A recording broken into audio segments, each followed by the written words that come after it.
ఒక చిన్ని పక్షి చెప్పిన ఈ 3 విషయాలు జీవితంలో గుర్తుంచుకుంటే మీకు ఎన్నటికీ ఆపద రాదు, ధనం నష్టం కాదు, సొంతవాళ్ల నుంచి ఎప్పుడూ మోసం జరగదు. స్నేహితులారా, ఈ కథను గుండెతో ఆలకించండి, లోతుగా అర్థం చేసుకోండి. మొదలు పెడదాం కథను. కాని ఒక్క క్షణం.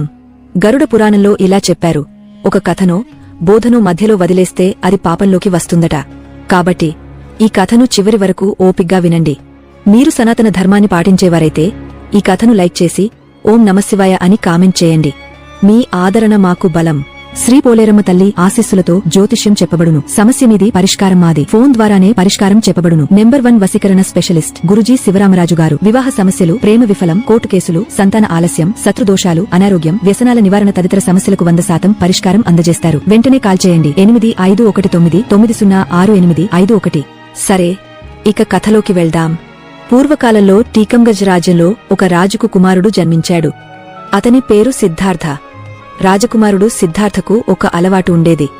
రాత్రివేళల్లో సామాన్యుడిలా దుస్తులు మార్చుకుని ఒక సేవకుడిని తోడుగా తీసుకుని రాజ్యంలో సంచరించేవాడు. ఊరిలో జరిగే ప్రతి సంఘటనను గమనించి దాని గురించి లోతుగా ఆలోచించేవాడు. సిద్ధార్థ తండ్రి వయస్సు మీదపడి చాలా వృద్ధుడైపోయాడు. ఒకరోజు ఆయన మరణించారు. ఆ తర్వాత సిద్ధార్థనే రాజుగా పట్టాభిషేకం చేశారు. రాజైనా కూడా సిద్ధార్థ తన రాత్రి సంచారాలను ఆపలేదు.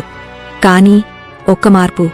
ఇంతకు ముందు సేవకుడిని తీసుకునేవాడు, ఇప్పుడు మంత్రిని తోడుగా తీసుకునేవాడు.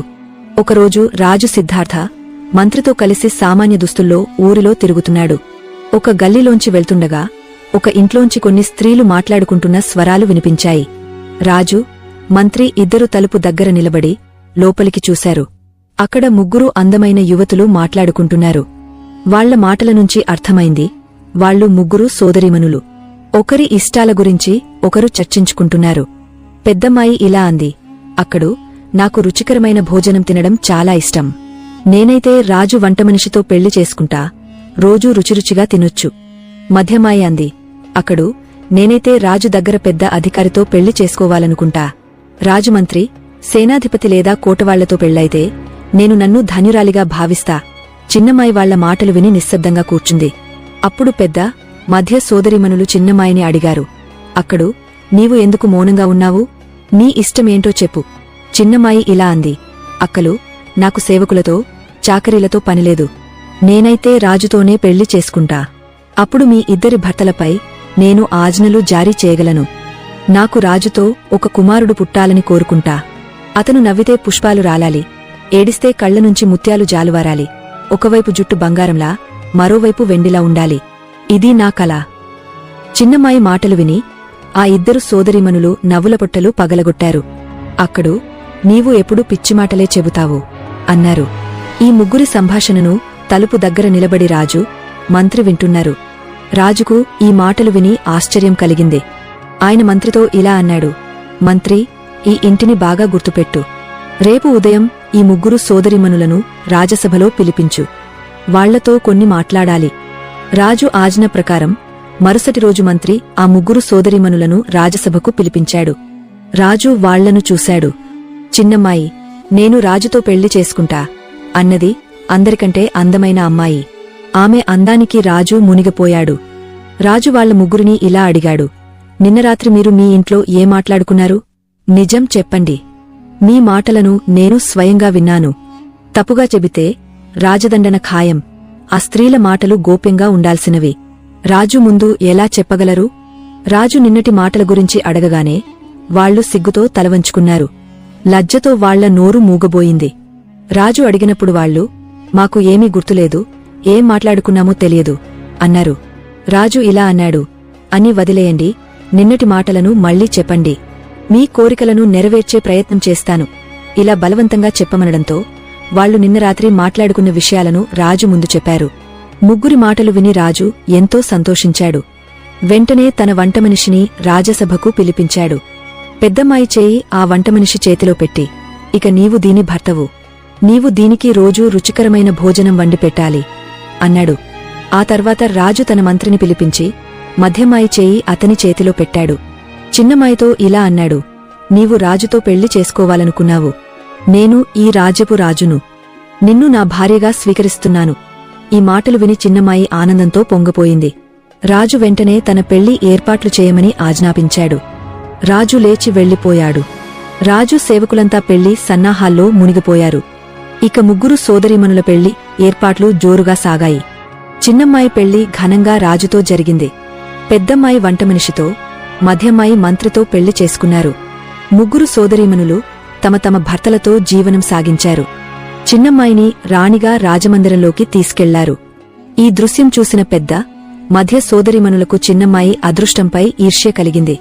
వాళ్లు కలిసినప్పుడల్లా ఇలా ఆలోచించేవారు, అక్కడు చిన్నమ్మాయి నిజంగానే రాణి అయిపోయింది. మనం మన కోరికలు నెరవేరినా ఆమె సేవకులమైపోయాం. ఈ చిన్నమ్మాయి ఏమిటో అంత అందమైన అప్సరసా, రాజు ఆమెను రాణిగా చేసుకున్నాడు. మధ్యమాయి ఇలా అంది, అక్కా, నాకు బాధగానే ఉంది. రాజు ఆమెలో ఏమీ చూసి పెళ్లి చేసుకున్నాడు? మాటలు చెప్పడానికి ఏముంది, మనిషి ఎన్నో రకాలుగా ఆలోచిస్తాడు. నీవు రాణి కావడానికి అర్హురాలివి, చిన్నమ్మాయి కాదు. పెద్దమ్మాయి అంది, నాకు ఆశ్చర్యంగా ఉంది. రాజు బుద్ధికి ఏమైందో ఆమెను ఎంచుకున్నాడు. నీవు ఆమె కంటే 100 రెట్లు గొప్పదానివి. ఈ విధంగా ఆ ఇద్దరూ ఒకరినొకరు ఓదార్చుకుంటూ, ఒకరి గురించి మరొకరు చెడుగా మాట్లాడుకుని గుండెలను శాంతింపజేసుకునేవారు. కాని కొన్నిసార్లు ఈర్ష్య అంతలా పెరిగిపోయేది. వాళ్ల మనసులో ఇలాంటి ఆలోచనలు వచ్చేవి, మనం ఆమె పెద్ద సోదరిమణులమైనా సేవకుల భార్యలమైపోయాం. ఆమె చిన్నదైనా మనపై ఆజ్ఞలు జారీ చేస్తోంది.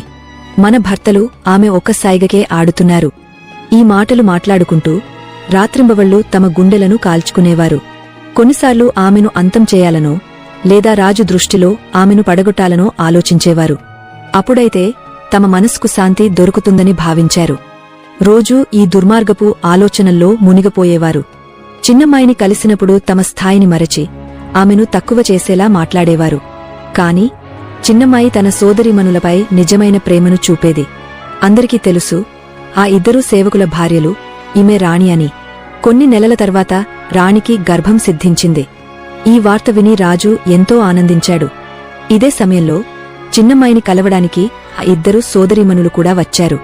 అక్కడు, నీవు తల్లి కాబోతున్నావని తెలిసి చాలా సంతోషం. ఇక నీ బిడ్డ పుట్టే వరకు మేమిద్దరం నీ సంరక్షణ చూస్తాం అన్నారు. రాణి ఇలా అంది, ఇంతకంటే గొప్ప విషయం నాకు ఏముంటుంది? మీరు నా పెద్ద సోదరీమణులు, నా తల్లిలాంటివారు. మీకంటే నా జాగ్రత్త ఎవరు చూడగలరు? మీ భర్తల ద్వారా ఈ విషయాన్ని రాజు ముందు పెట్టండి. ఆయన అంగీకరిస్తారని ఆశిస్తున్నాను. వాళ్లు తమ భర్తల ద్వారా రాజుకు విన్నవించారు. రాజు, సరే, ఈ విషయాన్ని రాణితో చర్చించి చెబుతాను అన్నాడు. రాణిని అడిగితే ఆమె సంతోషంగా అంగీకరించింది. రాజు ఆ ఇద్దరు సోదరీమణులకు రాణి దగ్గర ఉండి ఆమె సంరక్షణ చూడడానికి అనుమతి ఇచ్చాడు. వాళ్లు రాణి దగ్గర రాజమందిరంలో ఉండడం మొదలుపెట్టారు. ఇప్పుడు వాళ్ల దుష్టబుద్ధిని చూపించడానికి పూర్తి అవకాశం దొరికింది. రాణికి బిడ్డ పుట్టే సమయం దగ్గరపడింది. వాళ్లు అక్కడ ఉన్న దాసీలను అందరినీ తొలగించారు. రాణి ఒక అందమైన కుమారుడికి జన్మనిచ్చింది. ఆ బిడ్డను చూసిన ఆ ఇద్దరు సోదరీమణుల ఈర్ష్య 4 రెట్లు పెరిగింది.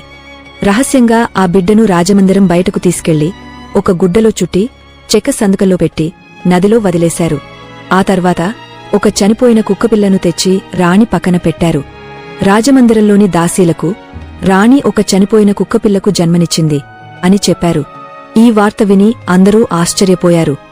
రాజుకు ఈ విషయం తెలియగానే ఆయన కోపంతో ఊగపోయాడు. ఇలాంటి స్త్రీని నేను ఏం చేయను? కుక్కపిల్లలను కనే ఆమెను చంపేస్తాను అన్నాడు. రాజు ఇలా అంటుండగా మంత్రి ఆయనను సముదాయించి శాంతింపజేశాడు. ఇదిలా ఉంటే ఆ సందుకం నదిలో తేలుతూ వెళ్ళింది. ఆ నది రాజు తోటగుండా ప్రవహించేది. తోట సంరక్షణ కోసం నియమించిన సైనికుడి ఇల్లు నది ఒడ్డున ఉండేది. అతను నదిలో తేలుతున్న చెక్క సందుకాన్ని చూసి బయటకు తీశాడు. సందుకం తెరిచి చూస్తే ఒక అత్యంత అందమైన తేజస్సుగల బాలుడు పడుకుని ఉన్నాడు. ఆ బిడ్డను చూసి సైనికుడు ఆశ్చర్యపోయాడు. ఈ బిడ్డను నదిలో ఎవరు వదిలారు అని ఆలోచించాడు. అతనికి సంతానం లేదు కాబట్టి ఎక్కువ ఆలోచించకుండా ఆ బిడ్డను తీసుకుని తన భార్య దగ్గరకు వెళ్లాడు. పుణ్యవతి, ఈరోజు దేవుడు మనకు ఒక బిడ్డను ఇచ్చాడు అన్నాడు. ఆ బిడ్డను చూసి సైనికుడి భార్య ఆనందంతో పొంగపోయింది. ఆ రోజునుంచి ఎవరితోనూ చర్చించకుండా ఆమె ఆ బిడ్డను తన సొంత సంతానంలా పెంచడం మొదలుపెట్టింది. ఇలా 1 సంవత్సరం గడిచిపోయింది. మరుసటి సంవత్సరం రాణి మళ్లీ ఒక కుమారుడికి జన్మనిచ్చింది. ఈసారి కూడా ఆ సోదరీమణులు అదే దుష్టతనం చేశారు. ఆ బిడ్డను బయటకు తీసుకెళ్లి నదిలో వదిలేశారు. రాణి పక్కన ఒక చనిపోయిన పిల్లి బిడ్డను పెట్టారు. ఆ పిల్లిని చూసిన రాజు కోపం 7వ ఆకాశానికి ఎగిరింది. రాజమందిరంలో మళ్లీ శోకం నెలకొంది. రాజు ఈసారి రాణిని చంపాలనుకున్నాడు. కాని మంత్రి రాజు తీవ్ర కోపాన్ని చూసి మళ్లీ సముదాయించి రాణిని కాపాడాడు. ఇప్పుడు రాజమందిరంలోని వారి దృష్టిలో రాణి పట్ల గౌరవం క్రమంగా తగ్గిపోతోంది. ఈసారి నదిలో వదిలిన బిడ్డ కూడా అదే సైనికుడి చేతికి చిక్కింది. అతను ఆ రెండో బిడ్డను కూడా తన భార్యకు ఇచ్చాడు. ఆమె ఆ బిడ్డను కూడా తన సొంత సంతానంలా పెంచడం మొదలుపెట్టింది. కొన్ని రోజుల తర్వాత రాణి మళ్లీ ఒక బిడ్డకు జన్మనిచ్చింది. ఈసారి ఆమె ఒక కుమార్తెను కన్నది.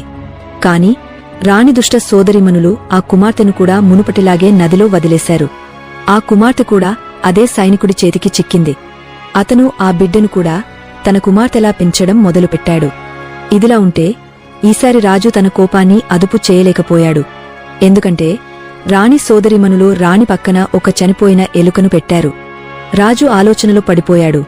ఈ రాణి వల్ల మా రాజ్యంలో అంతా అవమానం జరిగింది. అందరూ రాణి కుక్కలు పిల్లులు కంటుందని అంటున్నారు. ఏదో కులకలంకిని మా ఇంటికి వచ్చింది. ఇక ఆమెను వదిలిపెట్టను. రాజు ఉద్దేశాన్ని గ్రహించిన మంత్రి చేతులు జోడించి విన్నవించి రాణిని చంపడం నుంచి కాపాడాడు. మంత్రి ఇలా అన్నాడు, మహారాజా, ఇందులో రాణి తప్పు ఏముంది? ఆమెను చంపినా మీ ఇంట్లో కుమారుడు కుమార్తె పుట్టరు. రాణిని చంపడం కంటే ఆమె దగ్గరకు వెళ్లడం మానేయడం మంచిది. రాజు, మంత్రి, నీవు చెప్పినట్లే చేస్తాను. రాణిని చంపను, కాని ఆమెకు శిక్ష విధిస్తాను. ఆ శిక్ష మరణదండన కంటే కఠినమైనదిగా ఉంటుంది. ఈసారి నీ మాటలను వినను. రాజు ఒక చౌరస్తాలో జైలులాంటి ఒక మందిరాన్ని నిర్మించాడు. దానిలో ఒక చెక్క పంజరముంచాడు. ఆ పంజరంలో రాణిని బంధించాడు. రాజు ఆజ్ఞ జారీ చేశాడు, ఈ చౌరస్తా గుండా వెళ్లే ప్రతి వ్యక్తి రాణిపై ఉమ్మి వెళ్లాలి. ఎవరైనా అలా చేయకపోతే రాణికి ఇచ్చిన శిక్షే వాళ్లకు కూడా విధిస్తాను. ఈ ఆజ్ఞ మంత్రికి చాలా బాధ కలిగించింది. అతను ఆలోచించాడు, ఈ శిక్షకు అర్హులు రాణి సోదరీమణులు. ఈ నిర్దోషి రాణి ఏ తప్పు చేయకుండా శిక్ష అనుభవిస్తోంది. ఇదిలా ఉంటే రాణి ముగ్గురు బిడ్డలు సైనికుడి ఇంట్లో పెరిగా పెద్దవాళ్లయ్యారు. సైనికుడు వాళ్లకు విద్యాబుద్ధులు నేర్పించాడు. క్రమంగా వాళ్లు అన్ని విద్యల్లో నిష్ణాతులయ్యారు. కొన్నాళ్లకు సైనికుడు, అతని భార్య మరణించారు. వాళ్ల అంత్యక్రియలు జరిపిన తర్వాత ఆ ముగ్గురు బిడ్డలు ఆ ఇంట్లో కలిసి జీవించారు. 2 కుమారులకు రాజు దగ్గర ఉద్యోగాలు దొరికాయి. కాని వాళ్లు రాజును ఎన్నడూ కలవలేదు. ఒకరోజు 2 కుమారులు వేటకు వెళ్లారు. ఆ రోజు వాళ్ల చెల్లెలు ఇంట్లో ఒంటరిగా ఉంది. కేవలం 2 దాసీలు మాత్రం ఆమెతో ఉన్నారు. అదే సమయంలో ఒక వృద్ధమ్మ ఆ ఇంటికి వచ్చి, అమ్మా, నీ ఇంట్లో కొంత సమయముండాలనుకుంటున్నాను అంది. ఆ అమ్మాయి వెంటనే అనుమతి ఇచ్చింది. ఆ వృద్ధమ్మకు భోజనం పెట్టి బాగా సేవ చేసింది. ఇంటి చుట్టూ ఉన్న అందమైన తోటలను, చెరువును చూపించింది. ఆ అందమైన వాతావరణం చూసి వృద్ధమ్మ గుండె ఆనందంతో నిండిపోయింది. అమ్మాయి అడిగింది, అమ్మా, నా మందిరం, తోట గురించి నీ అభిప్రాయమేమిటి? ఇంకా ఏదైనా లోపముందా? వృద్ధమ్మ ఇలా అంది, అమ్మా, ఈ ప్రశ్న నన్ను అడగొద్దు. నేను చెప్పినా నీవు, ఈ వృద్ధమ్మ నా మందిరంలో, తోటలో లోపాలు చెబుతోంది అనుకుంటావు. అమ్మాయి ఒప్పించి, నేను అలా అనుకోను. నీకు ఏ లోపం కనిపిస్తే చెప్పు, నేను దాన్ని సరిచేయడానికి ప్రయత్నిస్తాను అంది. అప్పుడు వృద్ధమ్మ ఇలా అంది, అమ్మా, నీవు చేసినవన్నీ బాగున్నాయి. కాని 3 వస్తువులు ఇక్కడ ఉంటే నీ తోట ప్రపంచంలో అత్యంత అందమైనదిగా మారుతుంది. కాని అవి పొందడం చాలా కష్టం. ఆ 3 వస్తువులు ఏమిటో శ్రద్ధగా విను. మొదటిది, మనిషిలా మాట్లాడే ఒక కోయిల. అది పాడినప్పుడు 100,000 పక్షులు దాని చుట్టూ చేరి దాని స్వరంతో స్వరం కలుపుతాయి. రెండోది, ఒక పాడే చెట్టు. దాని ఆకులు మందంగా, నునుగ్గా ఉంటాయి. గాలి వీచినప్పుడు ఆకులు ఒకదానికొకటి రాసుకుంటే మధురమైన సంగీతం వినిపిస్తుంది. ఆ సంగీతాన్ని విన్నవాడు మైమరచిపోతాడు. మూడోది, బంగారు నీరు. దాని ఒక్క చుక్కను ఏ పాత్రలో వేసినా ఆ పాత్ర నిండిపోతుంది. ఆ తర్వాత ఒక జలధారలా ఎగసిపడుతుంది. అది ఎన్నటికీ ఆగదు, ఎందుకంటే ఆ నీరు మళ్లీ అదే పాత్రలో పడుతూ ఉంటుంది. వృద్ధమ్మ మాటలు విని అమ్మాయి, అమ్మా, ఈ వస్తువుల గురించి నీకు ఇంత వివరంగా తెలిస్తే అవి ఎక్కడ దొరుకుతాయో కూడా నీకు తెలిసి ఉంటుంది. నాకు చెప్పు, నేను వాటిని సంపాదించడానికి ప్రయత్నిస్తాను అంది. వృద్ధమ్మ ఇలా అంది, అమ్మా, నేను నీకు ఖచ్చితంగా చెప్పలేను.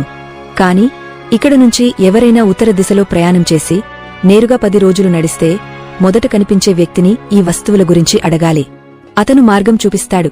ఆమె మళ్ళీ అంది, అమ్మా, నాకు చాలా ఆలస్యమైంది, నేను వెళ్తాను. వృద్ధమ్మకు తెలియదు ఆ అమ్మాయి అంత ధైర్యవంతురాలని. ఆమె స్వయంగా ఈ వస్తువుల కోసం ప్రయాణం చేయాలని నిర్ణయించుకుంది. వృద్ధమ్మ చెప్పిన ప్రతి మాటను ఆమె గుండెలో గుర్తుపెట్టుకుంది. ఇద్దరూ అన్నలు వేటనుంచి తిరిగి వచ్చినప్పుడు తమ చెల్లెలు బాధపడుతూ కూర్చుని ఉండడం చూశారు. చెల్లీ, ఏమైంది? నీవు బాగులేవా? ఏదైనా నీకు ఇష్టం లేని విషయం జరిగిందా అని అడిగారు. ఆమె తలవంచుకుని, అలాంటిది ఏమీ లేదు అంది. అన్నలు, నీవు నిజం చెప్పడం లేదు. ఏదో నీకు బాధ కలిగించిన విషయముంది. చెప్పకపోతే మేము నీ దగ్గరనుంచి కదలం అన్నారు. అన్నలు గట్టిగా అడగడంతో ఆమె, నేను చెప్పకూడదనుకున్నాను. ఎందుకంటే నేను చెప్పేది విని మీరు బాధపడతారు, కష్టంలో పడతారు. కాని మీరు ఇంత ఒత్తిడి చేస్తున్నారు కాబట్టి చెబుతాను. మన తండ్రి మనకోసం ఈ మందిరాన్ని నిర్మించారు. అందమైన సౌందర్యం, అలంకరణలో ఏ లోపం లేకుండా చూశారు. కాని ఇప్పటికీ కొన్ని లోపాలు ఉన్నాయి. నీ రోజు నాకు 3 వస్తువుల గురించి తెలిసింది. ఆ 3 వస్తువులు మన తోటలో ఉంటే మన మందిరం ప్రపంచంలో అత్యంత అందమైనదిగా మారుతుంది. అన్నలు అడిగారు, చెల్లీ, ఆ 3 వస్తువులు ఏమిటి? త్వరగా చెప్పు. ఆమె ఇలా అంది, అన్నలు, మొదటిది మనిషిలా మాట్లాడే ఒక కోయిల. దాని పాట విని వేల పక్షులు చేరి దాని స్వరంతో స్వరం కలుపుతాయి. రెండోది ఒక పాడే చెట్టు. దాని ఆకులు రాసుకుని సంగీతం వినిపిస్తుంది. మూడోది బంగారు నీరు. దాని ఒక చుక్కతో ఎన్నటికీ ఆగని జలధార ఏర్పడుతుంది. ఈ వస్తువులను ఎలా సంపాదించాలని ఆలోచిస్తున్నాను. అన్నలు అడిగారు, చెల్లీ, ఈ 3 వస్తువులు ఎక్కడా, ఏ దిశలో దొరుకుతాయో చెప్పు. మేము వెళ్లి సంపాదించి తెస్తాం. ఆమె చెప్పిన వివరాల ప్రకారం మరుసటి రోజు పెద్ద అన్న ఆయుధాలు, గుర్రాన్ని సిద్ధం చేసుకుని ఆ 3 వస్తువుల కోసం బయలుదేరాడు. చెల్లెలు ఏడుస్తూ, అన్నా, నా కోరిక వల్ల నిన్ను కష్టంలోకి నెట్టాను. నా కోరికను వదిలేస్తాను. ఈ వస్తువుల గురించి ఇక మాట్లాడను. నీవు వెళ్ళొద్దు అంది. పెద్ద అన్న, చెల్లీ, ఒకసారి నిర్ణయం తీసుకున్నాక వెనక్కి తిరగను. నేను వెళ్ళకపోతే నా గుండెలో ఎప్పటికీ నేను పెరికివాడినని బాధ ఉంటుంది అన్నాడు. అన్న తన చెల్లెలికి ఒక ఖడ్గమిచ్చి, ఈ ఖడ్గం సురక్షితంగా ఉంటే నేను క్షేమంగా ఉన్నానని అర్థం. కాని దీనినుంచి రక్తం కారితే నేను జీవించలేనని తెలుసుకో అన్నాడు. ఈ మాటలు విని చెల్లెలు, తమ్ముడు బాధపడ్డారు. అన్నా, ఇంత ప్రమాదకర ప్రయాణానికి వెళ్ళొద్దు అని వారించారు. కాని పెద్ద అన్న ఏ మాటా వినలేదు. గుర్రాన్ని ఉత్తర దిశవైపు పరుగెత్తించాడు. 20 రోజుల ప్రయాణం తర్వాత అతనికి ఒక వింత దృశ్యం కనిపించింది. ఒక చిన్న గుడిసె ఉంది. దాని బయట ఒక వృద్ధుడు కూర్చుని ఉన్నాడు. అతని జుట్టు మంచులా తెల్లగా, గడ్డం, మీసాలు, కనుబొమ్మలు అంతలా పెరిగి శరీరమంతా కప్పేశాయి. అతని చేతులు, కాళ్లగోళ్లు చాలా పెద్దవిగా ఉన్నాయి. ఒక చాపతో శరీరాన్ని కప్పుకుని దానిపై జుట్టు పడి ఉంది. రాజకుమారుడు అతన్ని చూసి ఇతను ఏదో తపస్సు చేసే సాధువని గ్రహించాడు. ఇంత నిర్జన ప్రదేశంలో ఒంటరిగా ఉన్నాడు కాబట్టి ఈ వస్తువుల గురించి తప్పక తెలిసి ఉంటుందని భావించాడు. రాజకుమారుడు గుర్రం దిగి ఆ వృద్ధ తపస్వి దగ్గరకు వెళ్లి నమస్కరించాడు. తపస్వి ఏదో సమాధానమిచ్చాడు. కాని అతని జుట్టు వల్ల ఆ మాటలు రాజకుమారుడికి అర్థం కాలేదు. రాజకుమారుడు తన జేబులోంచి ఒక చిన్న కత్తెర తీసి, తపస్వి మహారాజ్, మీ జుట్టు వల్ల మీ స్వరం నాకు వినిపించడం లేదు. మీరు అనుమతిస్తే మీ గడ్డం, మీసాలు, జుట్టును కత్తిరిస్తాను అన్నాడు. తపస్వి సాయిగ చేసి అనుమతి ఇచ్చాడు. రాజకుమారుడు అతని జుట్టు మొత్తం కత్తిరించాడు. ఇప్పుడు తపస్వి ముఖం పూర్తిగా మారిపోయింది. రాజకుమారుడు, తపస్వి, నా దగ్గర అద్దముంటే మీ జుట్టు కత్తిరించిన తర్వాత మీరు వృద్ధుడి నుంచి యువకుడిలా మారినట్లు చూపించేవాడిని అన్నాడు. ఈ మాటలు విని తపస్వి నవ్వి, కుమారా, నీ సేవకు నేను సంతోషించాను. ఇంత దూరం ఎందుకు వచ్చావు?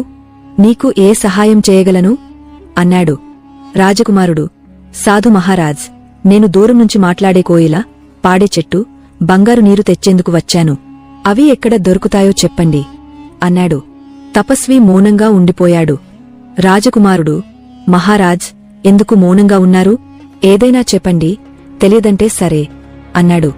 తపస్వి, కుమారా, నాకు తెలుసు, కాని చెప్పడానికి ఇష్టం లేదు. నీ సేవకు బదులుగా నిన్ను కష్టంలోకి నెట్టాలని లేదు. ఆ మార్గం చాలా కఠినం. వందలాది మంది అక్కడికి వెళ్లారు, ఎవరూ తిరిగి రాలేదు. నీవు ఎక్కడి నుంచి వచ్చావో అక్కడికి వెనక్కి వెళ్ళిపో అన్నాడు. రాజకుమారుడు, సాధు, నేను వెనక్కి వెళ్లడానికి రాలేదు. నా కార్యాన్ని పూర్తి చేయాలి. నా చెల్లెలికి మాట ఇచ్చాను. దీనికి నా ప్రాణాలు పోయినా సరే ఆ మార్గాన్ని చెప్పండి, మిగిలింది నేను చూసుకుంటాను. నా యుద్ధ నైపుణ్యంపై నమ్మకముంచండి అన్నాడు. తపస్వి, కుమారా, అక్కడ నీ యుద్ధ నైపుణ్యం పనికిరాదు. నీకు ఎదురయ్యే శత్రువులు బహిరంగంగా యుద్ధం చేయరు, రహస్యంగా దాడి చేస్తారు అన్నాడు. రాజకుమారుడు, రహస్యంగా దాడి చేసేవాళ్లను కూడా నేను ఎదుర్కోగలను. మీరు మార్గం చెప్పండి అన్నాడు. తపస్వి చాలా ఒప్పించాడు. కాని రాజకుమారుడు తన పట్టు వదలలేదు. అప్పుడు తపస్వి తన సంచిలోంచి ఒక బంతిని తీసి, నీ ప్రాణాల గురించి నాకు బాధగా ఉంది. కాని నీవు పట్టు పట్టావు కాబట్టి నీ భవిష్యత్తు నీ చేతుల్లోనే ఉంది. ఈ బంతిని నేలపై విసిరేయి. అది దొర్లుతూ వెళ్తుంది. నీవు దాని వెనక వెళ్ళు. ఒక కొండ దిగువకు వెళ్లి ఆ బంతి ఆగపోతుంది. అక్కడ నీ గుర్రాన్ని ఒక చెట్టుకు కట్టి కొండపైకి ఎక్కడం మొదలుపెట్టు. రెండు వైపులా నల్లని రాళ్లు కనిపిస్తాయి, వాటిపై దృష్టి పెట్టొద్దు. అప్పుడు నీకు వెనకనుంచి ఎన్నో స్వరాలు వినిపిస్తాయి. కొన్ని బెదిరింపులు, కొనటీనా. ఈ స్వరాలను వినకుండా వెళ్ళిపో. ఒక్కసారి కూడా వెనక్కి తిరిగి చూస్తే నీవు, నీ గుర్రం ఇద్దరు నల్లని రాళ్లుగా మారిపోతారు. ఆ నల్లని రాళ్లు ఈ వస్తువుల కోసం వెళ్లి వెనక్కి తిరిగి చూసినవారే. నీవు జాగ్రత్తగా కొండ శిఖరానికి చేరుకుంటే అక్కడ ఒక చెట్టుకు వేలాడుతున్న ఒక పంజరం కనిపిస్తుంది. దానిలో మాట్లాడే పక్షి ఉంటుంది. ఆ పక్షి మాటలకు నీవు భయపడొద్దు. దాన్ని పాడే చెట్టు బంగారు నీటి గురించి అడుగు. అది నీకు మార్గం చెబుతుంది. ఈ వస్తువులను పొందిన తర్వాత నీ మార్గంలో ఎలాంటి ప్రమాదముండదు. కుమారా, నేను నీకు ఇవన్నీ చెప్పాను, కాని ఇప్పటికీ నీవు వెనక్కి వెళ్ళిపోమని చెబుతున్నాను.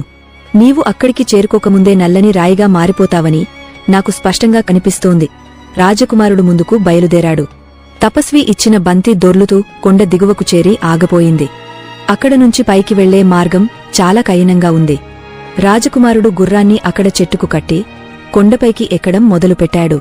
కొన్ని అడుగులు ముందుకు వెళ్లగానే వెనకనుంచి కొన్ని స్వరాలు వినిపించాయి. ఆ స్వరాలు అతన్ని బెదిరిస్తున్నాయి. ఒక స్వరం, ఎవడురా ఈ మూర్ఖుడు ముందుకు వెళ్తున్నాడు అంది. మరొక స్వరం, పట్టుకో దీన్ని అంది. ఇంకొకటి, ఈ దుష్టుడిని పట్టుకుని చంపే అంది. కొన్ని స్వరాలు అతనిపై అరుస్తున్నాయి, కొన్ని గట్టిగా కేకలు వేస్తున్నాయి. దీన్ని చుట్టుముట్టండి, ఇది ఆ పక్షిని దొంగలించడానికి వచ్చింది అని ఒక స్వరం అరిచింది. రాజకుమారుడు ఆ స్వరాలను పట్టించుకోకుండా వేగంగా ముందుకు సాగాడు. కాని అతను ముందుకు వెళ్లే కొద్దీ ఆ స్వరాలు మరింత గట్టిగా వినిపించాయి. అతని చెవులు చిల్లులు పడ్డాయి, మనసు మొద్దుబారిపోయింది. తపస్వి చెప్పిన హెచ్చరిక అతని మనసునుంచి మాయమైపోయింది. ఒక్కసారి భయపడి వెనక్కి తిరిగి చూశాడు. అంతే, అతని గుర్రము నల్లని రాళ్లుగా మారిపోయారు. ఇదిలా ఉంటే రాజకుమారుడు తన చెల్లెలికి ఇచ్చిన ఖడ్గాన్ని రాజకుమారి రోజూ తీసి చూసేది. అతను నల్లని రాయిగా మారిన వెంటనే ఖడ్గం నుంచి రక్తం కారడం మొదలైంది. రాజకుమారి ఆ దృశ్యం చూసి గుండెలు బద్దలైపోయాయి.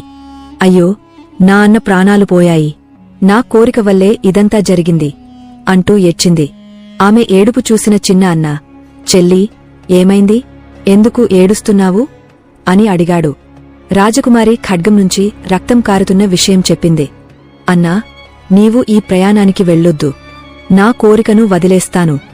ఇక ఆ 3 వస్తువుల గురించి మాట్లాడను అంది. కాని చిన్న అన్న, చెల్లీ, నా అన్న ప్రాణాలు పోయాయని తెలిసినా నేను వెనక్కి తిరగను. అతను నీ కోరిక కోసం వెళ్లాడు, ఇప్పుడు నేను వెళ్తాను. నీ కోరిక నెరవేర్చకపోతే నా జీవితం వృథా అవుతుంది అన్నాడు.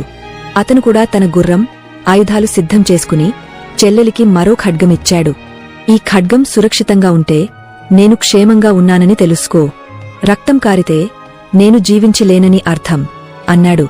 రాజకుమారి ఎంతో బాధపడ్డా చిన్న అన్న ఉత్తర దిశ వైపు బయలుదేరాడు. 20 రోజుల ప్రయాణం తర్వాత అతను కూడా అదే వృద్ధ తపస్వి గుడిసె దగ్గరకు చేరుకున్నాడు. తపస్వి జుట్టు మళ్లీ పెరిగి అతని ముఖాన్ని కప్పేసింది. రాజకుమారుడు నమస్కరించి అతని జుట్టు కత్తిరించడానికి అనుమతి అడిగాడు.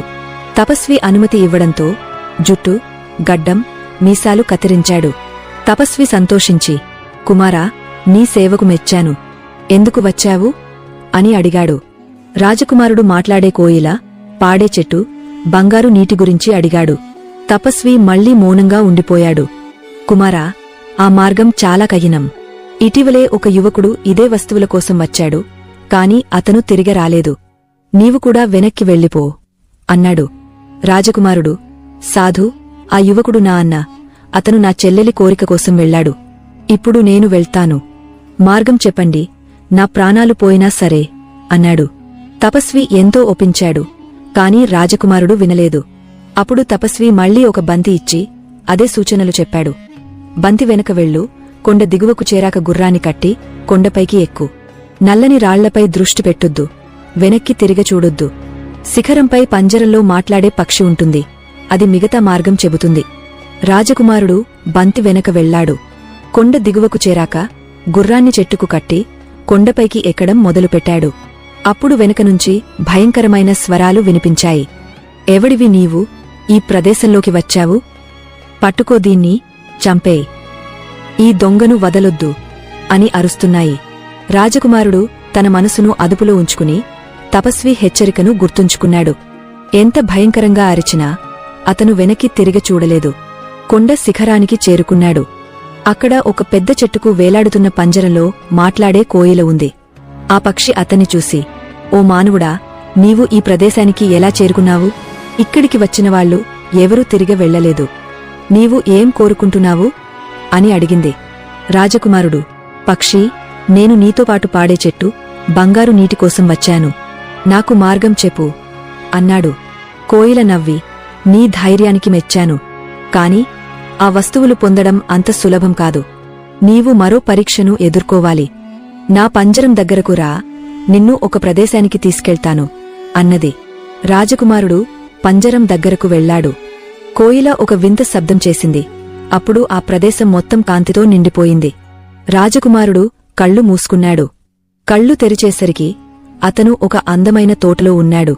అక్కడ ఒక చెట్టు, దాని ఆకులు గాలిలో రాసుకుని మధురమైన సంగీతం ఆలపిస్తోంది. రాజకుమారుడు ఆ శబ్దంలో మునిగిపోయాడు. కోయిల: ఇదే పాడే చెట్టు. దీని ఒక కొమ్మను తీసుకో, నీ తోటలో నాటు. అది అలాగే పాడుతుంది అన్నది. రాజకుమారుడు ఒక కొమ్మను జాగ్రత్తగా తీసుకున్నాడు.